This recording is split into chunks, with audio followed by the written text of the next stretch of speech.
Think about the last time you promised to help a friend move.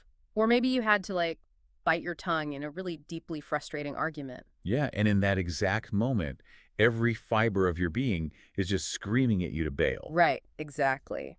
And today's deep dive is about why listening to that inner voice it might actually be the quickest way to ruin your life. Welcome in, by the way. Today we're exploring a devotional text from day 50, and our mission is to unpack its core philosophy, which is choosing faithfulness over feelings. It really is the ultimate human tug of war, isn't it? I mean, you have this daily exhausting battle between doing what you know you should do and what you actually feel like doing when that alarm goes off. Oh, it's so incredibly relatable. But, the baseline in this text isn't that emotions are inherently bad. I mean, they're literally described as a gift from God. Right, they are a gift, but the text makes this hard pivot, basically saying that emotions make a terrible compass for your life. Because they're just so completely unstable, right? Mm. Exactly. Yeah. Biologically, psychologically, spiritually. I mean, our emotions constantly fluctuate. It Mm. depends on how much sleep we got, our stress levels, or, just a passing mood. Yeah, that makes sense. Some days your spiritual life feels incredibly dry. Or, honestly, loving your family is just exhausting, Wow, yeah, that is real. right? And if you allow those shifting feelings to dictate your commitments, well, your foundation is basically quicksand. It makes me think of the weather, you know? Ah. Like, feelings are like the weather.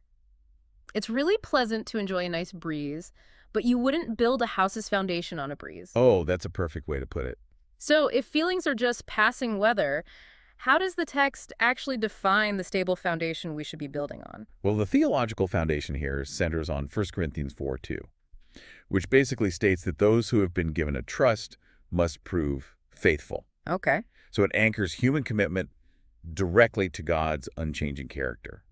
His love and his promises, they don't depend on shifting moods or, external circumstances. The idea is that we, as humans, are called to mirror that exact stability in things like marriages, families, and friendships. They survive on daily loyalty, not just romantic feelings. I do have to push back a little on this, though. I mean, modern society and sometimes even religion really glorifies these dramatic, grand gestures of devotion. Oh, absolutely. We're completely obsessed with them. Right. So if we just ignore our feelings and grimly march through life doing our duty, aren't we risking massive burnout? The text must challenge this, right? No problem. How does it highlight the power of ordinary, quiet faithfulness? Well, that is exactly where this philosophy pushes against modern culture. We think if we aren't feeling this intense, visible fire, then we aren't really committed. Right? The passion has to always be there. Exactly. But true faithfulness isn't about misery. It's about enduring loyalty when the passion inevitably fades. It's found in the quiet, completely unglamorous acts. Like forcing yourself to pray when your mind is completely wandering.